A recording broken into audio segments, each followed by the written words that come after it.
Hi everyone, and welcome to the 4th Craft and Cook Show. I hope you're all well, and I hope you'll join me for a bit of fun this morning. What we're going to do today is start talking about handbag design and using one of my favourite methods to do it, which I call wraparound base and sides. And there's only 7 ways to make a handbag. 6 of those you can use as a patchworker.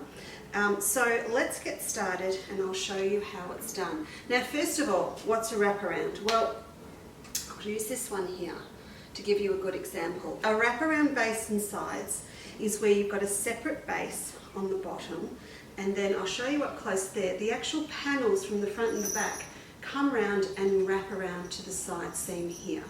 So it's a really nice one to use also if you want to insert some little loops in the side seam, or perhaps have a little bow that comes across the front panel of your bag.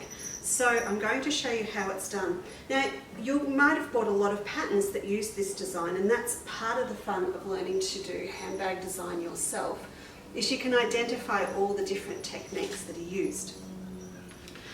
But how do you work it out? Well, you can work with 2 different angles to it, and that is one, to start with the base. What's the base size that you want? And you may have bought a commercial bag base to use in a bag, a Perspex one or a board one.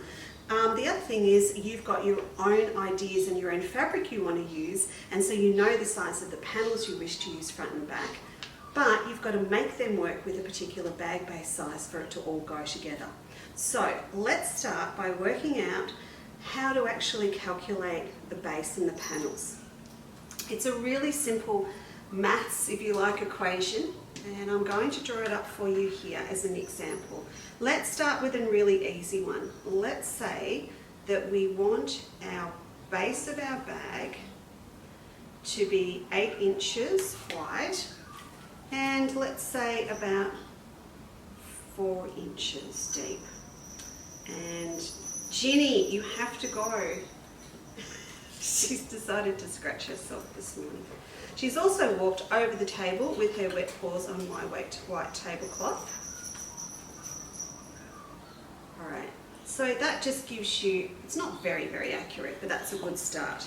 So if we were to say that this is 8 inches and this is 4, and I'll just hold it up for you so you can see what I've drawn there. Can you see that?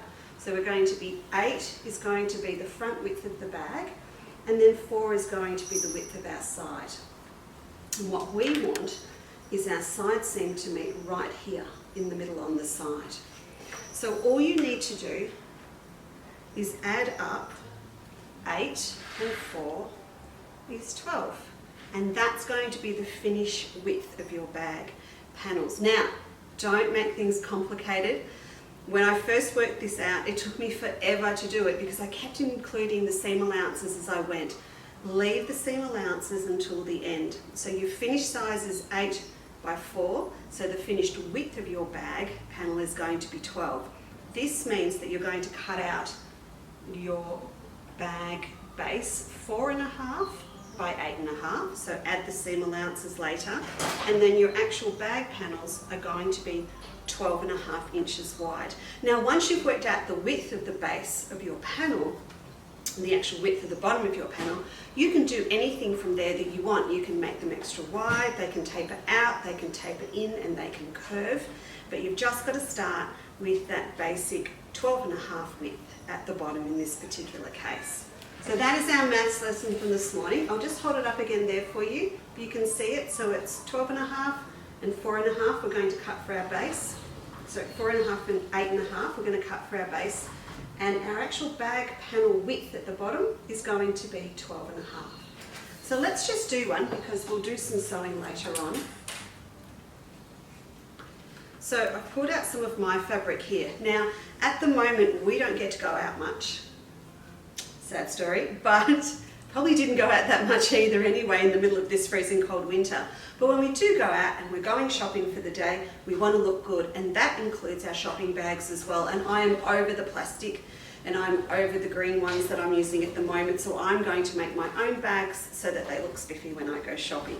So I've pulled out some of my fabric, of course, and I would like my bags to be about Look, a really generous height on them. I'm going to go for about 12.5 inches high. Any more than that and they're going to get too heavy to carry. And so I'll cut this piece just so it's 12.5 high. And then I don't want to waste too much more of my fabric. This little piece here that I've just cut off, I can use that to make some of my handles and my straps to go with it. So then if I turn it this way, I would like to get the maximum that I can out of this piece of fabric. So if I trim off my selvages, so I can come up probably safely, I could actually come up to 20 inches wide. Now, I might just think about that. Let's make it easy to calculate. I'm going to make it 20.5. So I'll take that off. So there's not much waste at all. And this means that my finished width of my bag panel is going to be 20. So I need to find a combination of two measurements that are up to 20 so that I can work out my base size. So I can do pretty much anything here. I could make it square. I could make it 10 by 10. I could make it 12 by 8. I could make it 14 by 6. Okay, so you get it now. It's all going to add up to 20. So I think I'll go 14 by 6. That'll give me enough width to fit in some milk bottles or something like that in between, or some boxes when I go shopping. So for my bag base, if it's going to be 6 by 14, then I need to cut a piece that is 6.5 by 14.5. It's a bit early in the morning for the maths, Kate. Maybe we've had our coffee. Okay. So my ruler is 6.5 wide. That's handy. So we'll cut that piece off.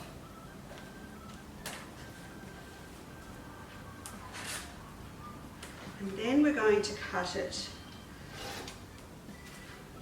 14.5. I've got two pieces here, but you know what? I'm going to make another one later anyway. This one may need a little bit of starch, and I may actually line it later on so that it's got a little bit more body to it. If you've got some fabric in your stash that's a canvas fabric or an upholstery fabric, it's going to be perfect for making shopping bags because it's got a little bit more body to it. So I'll cut that off there, and then I have my piece that is going to work with my two panels. So what will happen is we're going to sew our panel on, well, one of our panels onto our base. So what's going to happen is you're going to sew right across here, and you're going to stop at the 1/4 inch seam. And then what you'll be able to do is pivot. Shall I do it the other way so you can see it better? You're going to be able to pivot at that corner and pick this up and bring it round to the side and do the same with the other one, and then sew right up those side seams. So I'm going to set this one aside and we can get this one made up later. Now, that's all fine and well to make it up as you go, but what happens if you've actually got something you want to work with, like a commercial bag base that you've bought?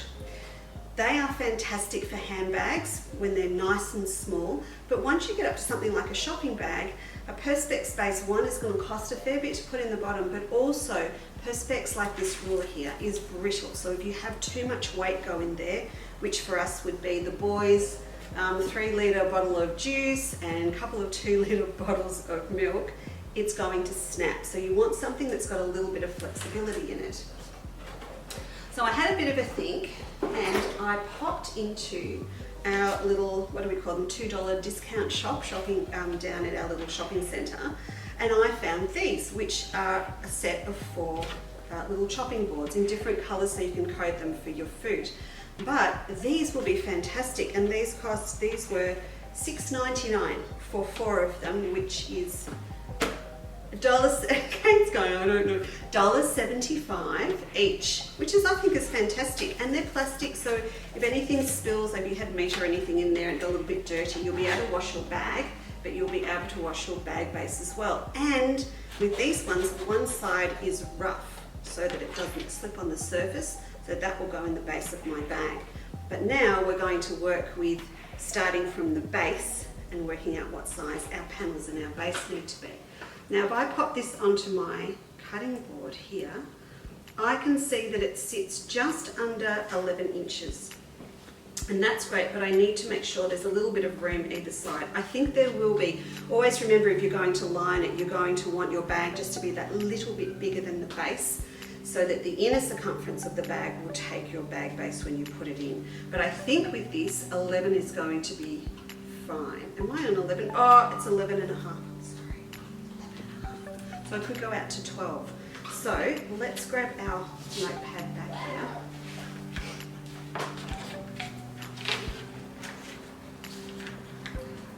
So I could actually draw this on, but if I sit that there for you, you can see here, oh, I was off, it is 11 and a half. So I'm just going to mark it so I can show you. And it's a bit wonky along that edge of the board, but there you go. So it's 11 and a half. And then this side here, how big is this? This is coming up to just 7 and a half. And you know what? I'm going to make it 7 and a half.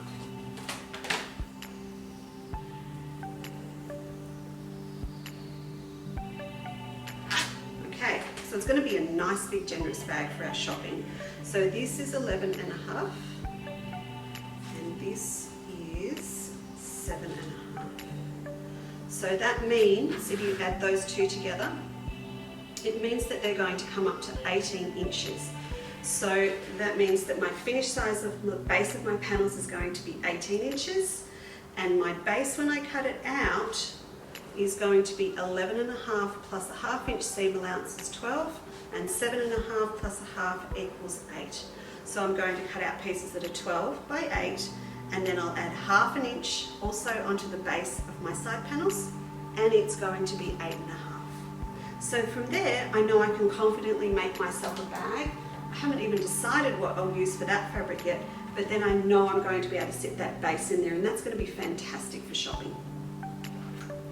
So that's good, we can work from our base up, and I'm hoping a lot of you have got some bag bases that you've bought on impulse when you've been out shopping, sitting in the cupboard, waiting for the perfect pattern, but now you'll be able to design your own. Now the next one is, well, what happens if I actually have a fabric that I want to design a bag around? So we'll do it the other way around. This is some beautiful panels that have come in recently, and I want to be able to make a bag that uses these. So first of all, if I was to use just this as the width of my bag, you can see it's not going to work because half my geishas are going to go around the corner. So what I will do with this one is actually cut one of these panels down, and I'll add a panel of black probably to each side. So I'll just cut this down to show you, and we can do two because then I can use one for the front and one for the back. Now this is not going to be a shopping bag. Oh my, it would make a statement though, wouldn't it, at the local shopping centre? It's really getting silly at the moment, isn't it? You could even have your shopping bag and your mask and your handbag match. How bad's that? Don't do it. Don't do it. But you could. If you wanted to start your own little enterprise of making matching baskets and shopping bags, you could. All right. I've left ½ an inch down each side.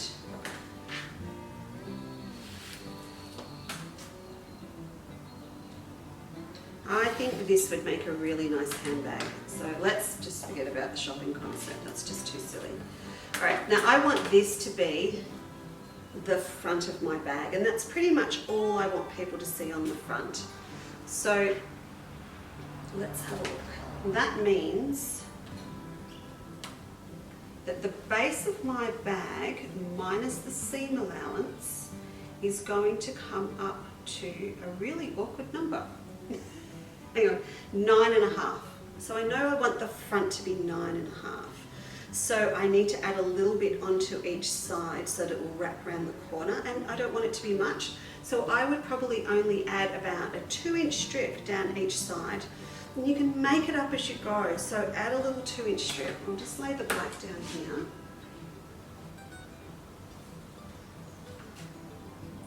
So you can see I'll have a little bit of black that goes around each corner.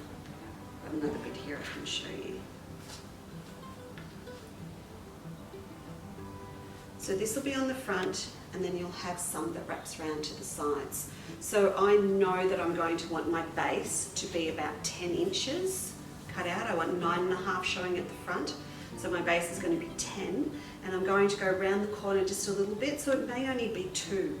So I'm guessing that this is going to come up to about 12.5 cut out, ready to go, and then I can design my base around it. Now I'm not going to finish this one today, but I will show it to you in one of our leftover YouTube live feeds that I do over the next couple of weeks. So please have a look on the YouTube channel in about a week's time. If you're watching this when it's brand new, or if it's already been on for a while, you'll be able to find it now. And you can see that bag finished off. But I hope you've got the whole concept that you can work from your base, or you can work from your fabric, or from the purpose that you're using it for. Now, one more thing. I came up with this idea this morning. When we're talking about doing shopping bags, you know how sometimes you go and get your milk and it's come out of a really cold chiller, and then you go outside and you get a lot of condensation and it goes over everything. This is going to be perfect. So this is one of the tubs that we buy from just local little $2 budget shops. And we use these in our warehouse to store all the patterns that we send out to you. But this morning I found this perfectly fits to 2 litres of milk. So this is just another idea. If you're making your own bags, I would use this as my bag base and measure it up and make sure that my bag perfectly fits up the sides of these. And because you know when you use the plastic ones, you put the heavy milk in and then you've got light stuff and everything gets squished. I'm going to have my own milk and juice bag. So I'll be able to measure this up. This is, I have to allow for these little white bits on the side. So I'm going to make a bag that's got a finished bag base of 11 inches by about 6 inches. And then I'm going to take this just to put my heavy bottles in, and it will be fantastic, I'm sure, because any condensation is just going to fall in the bottom and I can wipe it out when we get home. I'll put this on leftovers as well when I talk to you next week. Okay, so now I've explained that to you. Let's have a look at some of the other ones that I've got here. So this is a big one. This is one of my twin totes, and it's called that because the fabric, when you use it, will actually make 2 bags with the pattern instead of 1. But this is a big one, and you can see it comes round to the side. I'll show you that there.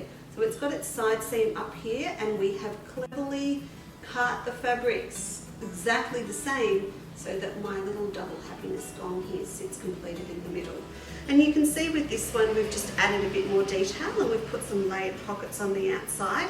One thing to watch when you're doing pockets onto these bags, if you're going to use a batting in your pocket as well as in your bag, keep it thin, because once you get round to this corner, you're going to have a lot of thicknesses, layers going through the walking foot on your machine. But that's just another example for you. This one here, I've nearly put them up too high. So you can see this one here as well. He's got a little bit of a taper to him, so he's got more of a basket shape. And in this case, it's a very simple bag. I've just done some machine embroidery and applique on the front, plain on the back. This one we did for Quilter's Companion magazine a couple of years ago, and we're going to bring this one out as a pattern as well over the next couple of weeks with the black gum leaves on here. So it just has a little bit more of a taper to the pattern, but the base, of course, would have started out exactly the width it needs to be for the bag base. I'll pop this one back up here. And this is just another example that we have at the moment, which is the Chinatown tote. So it's got just little pin tuck details on the front, and I've fussy cut down my dragons. Again, a simple bag, but a really nice one to take to the beach or for shopping. And on this one here, you can see there's his side seam. Now, there are different ways to assemble bags that will give you almost the same result. And you'll say, I've got one of those. But if your bags that you're looking at have a seam along here, they are constructed with a different method. Again, there are pros and cons to both, but we'll go through those over a couple more episodes. If you do, this is the plug, girls, if you do want to learn a little bit more about bag designs, I do have a little book called Bag Basic Designs. Bag Design Basics, I should say. And this little book, okay, it's looking at me, too shiny, too shiny. This little book gives you the 7 ways to make a bag. And so it's just a really nice reference. You can use it to design your own, but I would suggest if you've got one, have a look at the patterns that you've got now, even your own commercial handbags you use, and go through the book and use that to identify how your bags have been made, and that helps you learn how to design your own a lot quicker. So I'll set that aside for now. Now I want to take you through the assembly and how to actually sew them together, but I think we probably need to get something to eat first. So I'm going to head into the kitchen and get the ingredients for what we're making today, and I'm going to bring it out here and show you.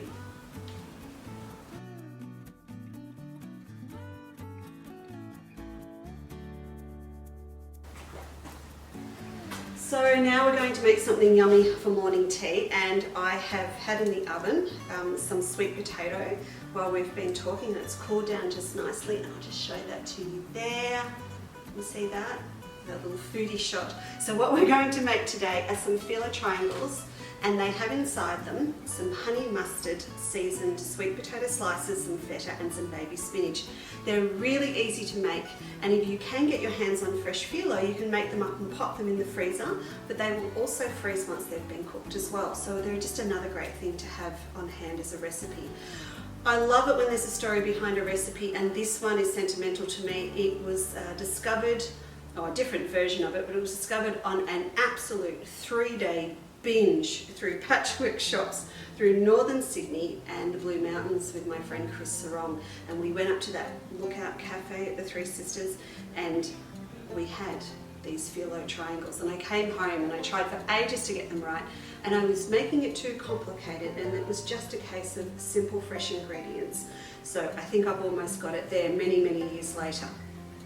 Alright, so first thing we want to do is grab a tablespoon of Dijon mustard, and we're going to put about 1/4 cup of honey in. I went and bought new honey because my old one looked a little bit average and nearly finished. Just so that it looks nice for you. So there you go, that's all in there. We'll give it a quick stir. Again, it's a recipe that you, like our slice last time, you can change around to suit yourself. So if you wanted to use pumpkin instead, you could, or some potato. And we're going to grab all of our sweet potato and just pop that into there. Just very gently give it a bit of a stir.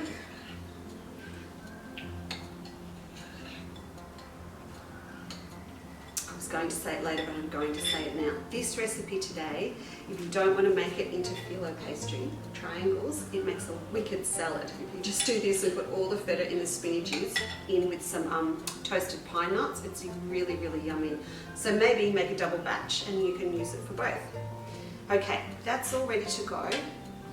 And I've also got my spinach here ready, and also some chopped or sliced feta. Now use a firm feta, it will come up much better in the texture of the filo. When you say you can add everything to it, just remember you want your ingredients to be pretty dry. You don't want them to be too moist or it will make your pastry soggy. So I've got my filo sheets here. If you are being good and being healthy, then use just a light spray oil like I'm going to use today. If you want to be wicked and you don't care about your weight or your friend's weight when you're serving them up, slap on the butter like you usually do with filo pastry. I love the texture and the taste of the olive oil. So I'm just going to spray one sheet and pop another one on top. Like that. They're ready to go. Now, this is the fun bit. Get your rotary cutter out or your new pizza cutter, and you can cut them. Because when you try and cut filo into strips with a knife, it's really hard and does tend to stick. So we are going to cut it with our pizza cutter, and I've got a piece 11. I want it just to be roughly in thirds, so just under 3 inches for each strip.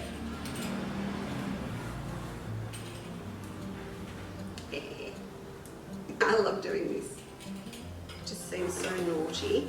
It just means you've got to wipe down your board and your ruler when you're finished, and that's perfectly fine. Oh, that's very uneven, Lisa, but they will be fine. We'll have large ones and small ones. Right, so on top of that, we want to pop a spinach leaf. Now, just cut your little stems off. We could go to like that, and then we're going to pop some feta on top.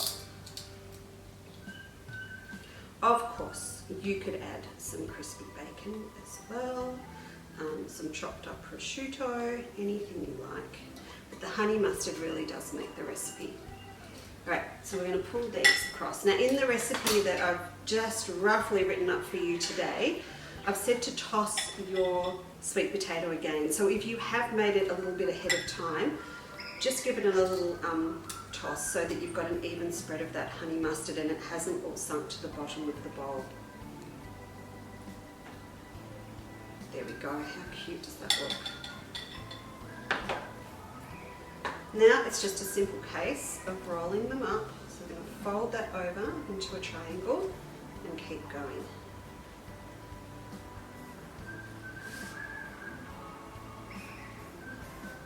There we go, and wrap that under. And then I'm going to pop that onto our tray. One pack of phyllo pastry, folks, is going to make a heap of these. And look, if you don't want to make them all up with this, try some different things. If you've got leftover savoury mince in the freezer, just buy the phyllo. Have a great time rolling all of these up and cutting your strips. And then you've got some yummy things to come back to when you're busy.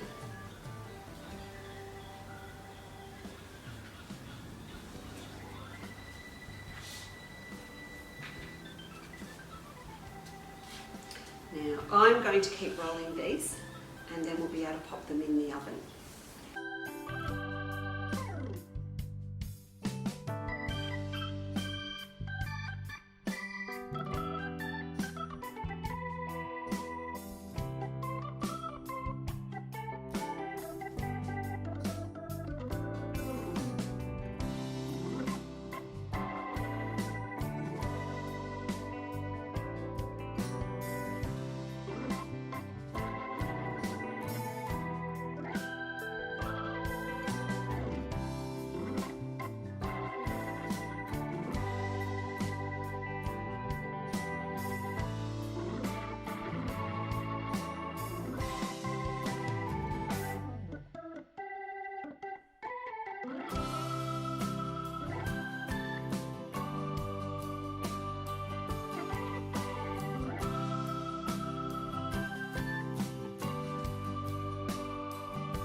Okay, I could just keep going and make a heap of these, but Kate and I are getting a bit hungry and we've got lots to film today.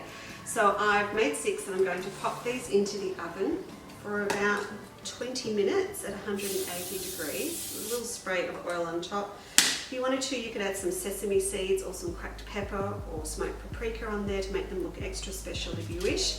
I'm going to pop these in the oven and then we can come back and make another bag.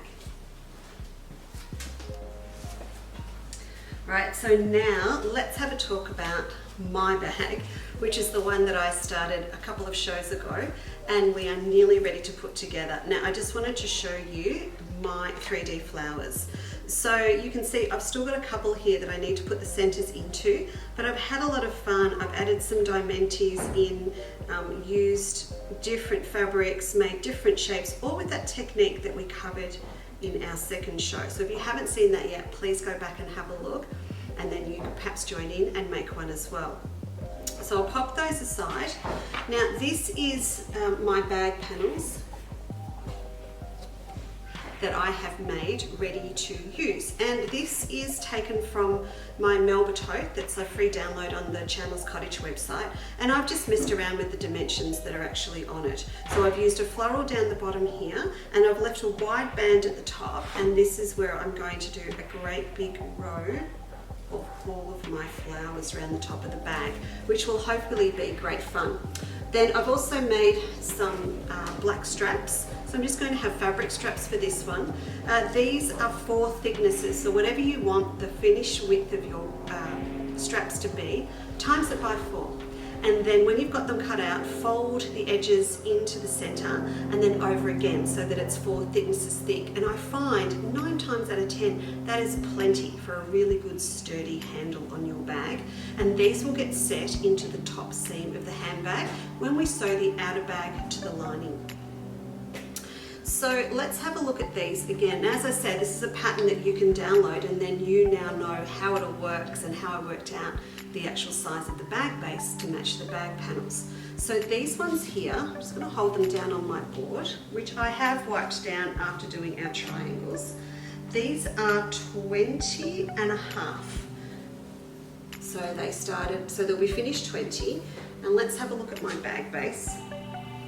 So he's now cut 15 and a half by 5 and a half. So his finished size is going to be 15 by 5, which means the finished size of my panels is 20. And I've cut them 20 and a half. A few, I got them right, so that's good. Now, I've also backed these with iron-on batting. So there are many different ones on the market now. Most of the time I will use a non-adhesive. I like to use Soft and Stable or one like that. But in this case, I want to get my bag done quick. I'm not really interested in doing a lot of quilting, so the adhesive one is going to work well. You will find when you use an adhesive that every now and then you'll need to give your handbag an iron because it will get a little bit of a wrinkled look to it, but it works just the same as Soft and Stable. Once you've got it into the bag, you can just give it an iron every now and then and it will come up looking brand new. What we need to do to put all of our bag together now is actually mark the base or the center of one of your bag panels. I'm just going to use a pin and pop that in there. And then we need to do the same with our bag base.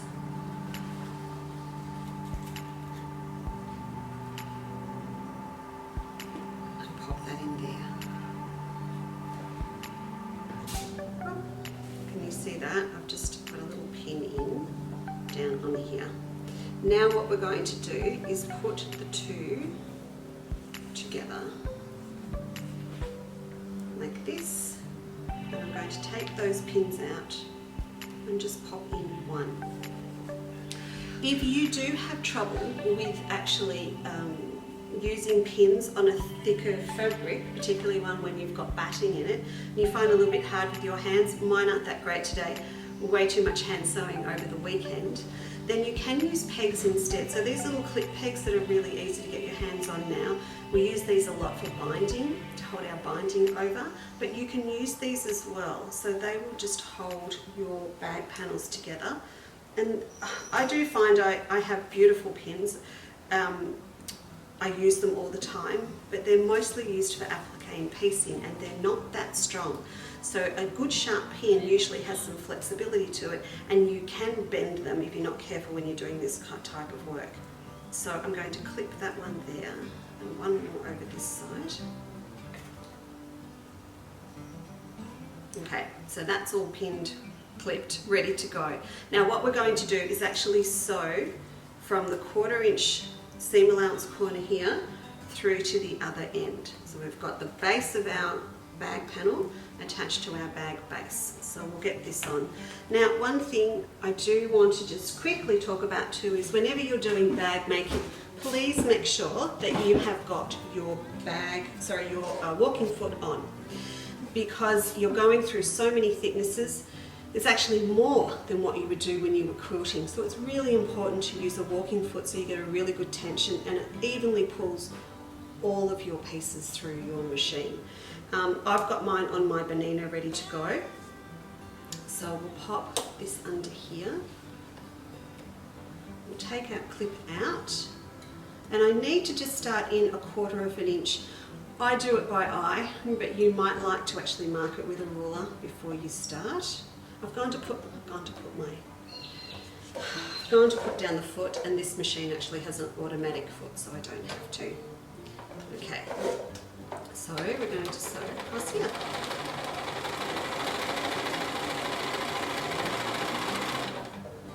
Now, it's going a little slow because of the thicknesses, and that's pretty normal, and I forgot to set my stitch length longer, and also with these machines you can set it so it knows what you're sewing, which is fantastic. So I'm just going to do that now, and then I'm sure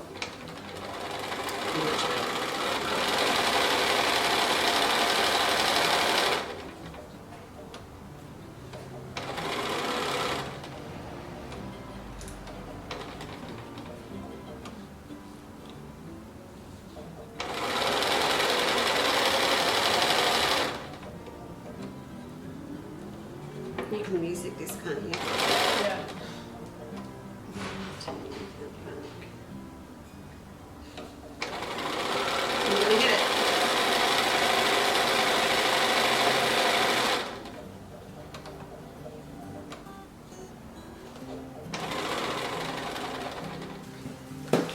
Okay, so now we've actually put on the first side. We need to do exactly the same with the other. So I'm going to turn my bag base around, and then we are going to attach it. Did you see that? I nearly put it upside down. We're going to attach it to the other panel like this, and we'll find the center again on the base of the panel and the bag base and join them together.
Okay, there we go. So I've got both sides of my bag on now.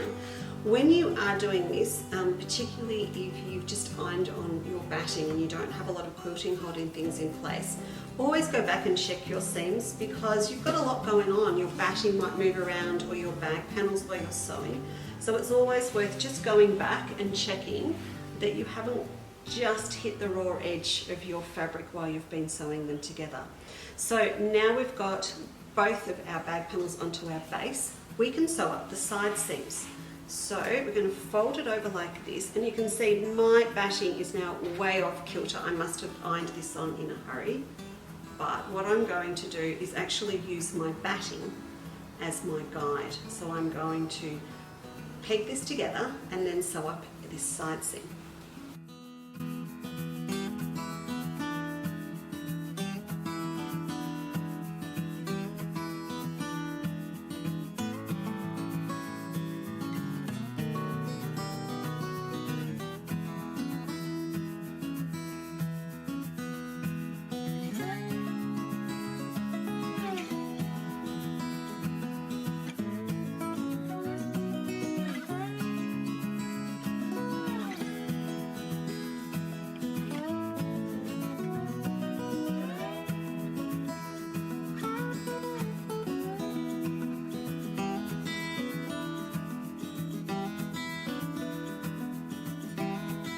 So now what we're going to do is sew up the second side, but before I do that, I wanted to just talk about the benefits of having a side seam on your bag.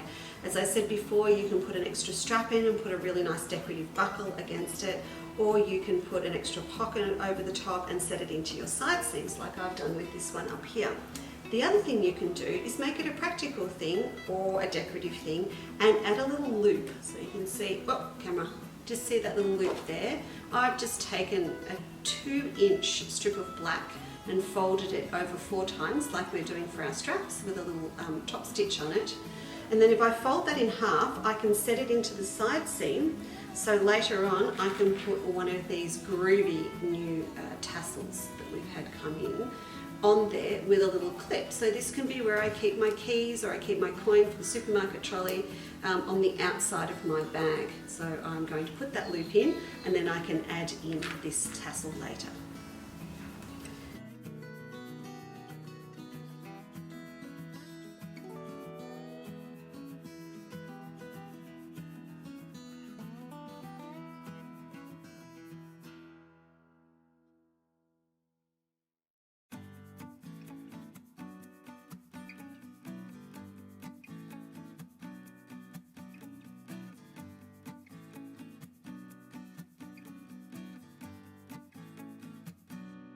All right, so got sidetracked then. We've been doing a bit of chatting about different things, but it all started from talking about how to make handbags, I promise. Now we've got this ready to go to finish off, and I've got both side seams sewn up now, and one of them's got my little loop for my little key ring in it. So now what we have to do is the magic, and the magic is completing the base. And if I hold that like that, you can see that magically the gap that is left, thanks Kate, the gap that's left is going to perfectly go together between our two panels that have come around from the front to the side seam and the width of the side base on our bag base. One little thing that you might need to do, if it's just your shopping bags you're not going to need to, but if you've got your batting in, where your seam finishes, I want you to put just a little clip in there and also on this side.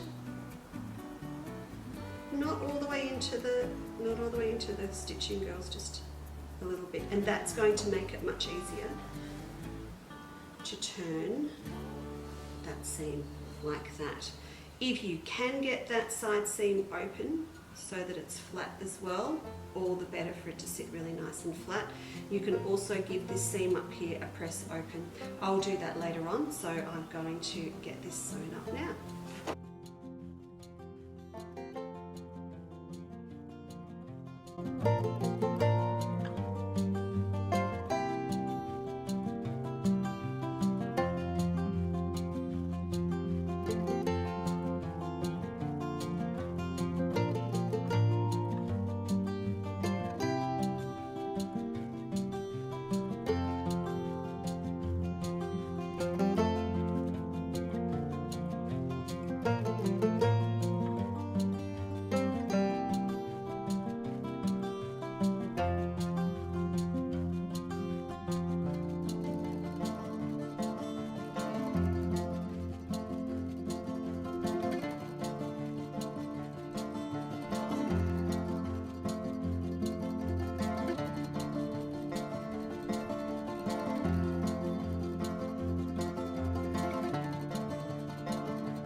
Okay, so now I have those two little gaps sewn across on the short side of the bag base, and we can turn our bag through and see how it looks. This is a bit of an effort when you've got a big bag and you've got all of this nice rubber foam batting in here. Push those corners out and hope that I've caught all of my seams, and it looks like I have. Okay, so there you go, one great big tote bag, and you can see on this side here I've got my little loop that's been set into the side seam, and when I've put my tassel and my clip together, I they'll be able to come through and pop that onto there. And it's just a nice little detail that you can add. If you think about all of the designer bags that you see that have heaps of accessories and chains and all different things on them, all those bags are pretty much the same bag. It's just the accessories and the fabrics that they're using. The assembly technique can always be the same. So I might just indulge me for a minute. I got booted out, Kate, of the Oraton handbag shop in Hong Kong, because I went and had a look at their new collection when they were on holidays, and the shop assistant showed me the beautiful diverse range of bags, and I pointed out to her they were actually all made the same way, and I got escorted from the shop. But they were all the same, just different sizes and different chains and different buckles and different colours, but all made the same way. And that actually does make sense when you look at a commercial bag collection that comes out. To make them and to make them efficiently for them, they will book a production line in an assembly factory, and all the girls that work on that line are trained in one particular assembly technique. So it makes sense for them to use one line, use the same assembly technique, and then just switch in and change out all the different shapes and sizes and accessories. So just to show you one little thing that you can do, like a lot of the really strong brand handbags that are on the market, a lot of them like Jag and Oraton have got a little tab that comes up out of this base side seam.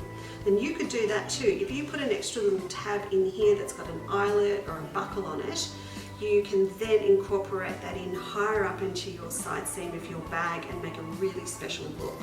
So just have a look at what you've got sitting in your stash at home, or perhaps think about what you can make or buy to add some extra special detail to your bag.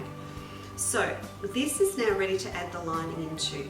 We're not going to assemble all of this today. I'm going to do it in my show leftovers, which will be in a separate little video for you on our YouTube channel. Once I get all of these flowers I've got to do to get onto it. But the lining will be made exactly the same. And then I've also got 2 straps to put in. Actually, Kate, can you grab me the straps? I think they're just sitting there next to the, is that them? Is that them? No. Just one tick, I'll go and have a look. Oh, they were on the table. I got them. All right, so we're going to make our lining exactly the same, and we're going to take our straps. Now, when you're doing your straps, lay them over your shoulder. Make sure they're exactly the right length from you, from front to back. Usually for me, I'm about a 32 inch girl. So these are going to come down and get pinned onto our bag. Now I just wanted to quickly show you this bit, because rule of thumb I have found is when you're working out where to position the ends of your handles, it's good to work in thirds. So I will always measure my actual finished bag panel size, and I will want my handles to be sitting at a 1/3 in. So these are 20, so they're going to be about 6.5, I think, inches in from the edge. If your handles are too far out, when you pick your bag up, it's going to buckle. So you need them to be about a 1/3. So these will get pinned onto the outside of the bag, and you match up your raw edges at the end of your straps with the top. I'm just going to pin these on, not accurately, but just to show you. Just roughly like that. On both sides. When you've made your lining, turn this outside one inside out, sit your lining inside, and then you'll be able to sew right around the top of the bag. Always remember what I forget, and leave an opening in your lining so that you can turn your bag through it later. So that's how that's done. Now I hope you've really enjoyed seeing how this is all coming together. I kept promising I'd have it finished, but you know what, it's great that I didn't, because I've got to show you some different things. So I'm just going to sit these on here. Oh, I'm going to pin them on to show you. I perhaps could have sewn these onto my bag before I join the lining, but I'm going to pop them on afterwards for 2 reasons. One is, if I use a matching thread to my lining, I can make sure the tacking stitches go all the way through to the lining, and that's going to help secure the lining, particularly around the top of the bag, so that it doesn't move. And the other thing is too, I want to leave some of my flowers so that they sit up over the edge of the bag, and that would just make life way too difficult to do that before, because then I'd catch all of my petals in. So I'll just sit them there like that, and I'll sit that down there, and you can see what they're going to look around the top of the bag. So please have a look at the following little video of leftovers I'm going to do with the bag finished, and then also I think it's time we had some morning tea.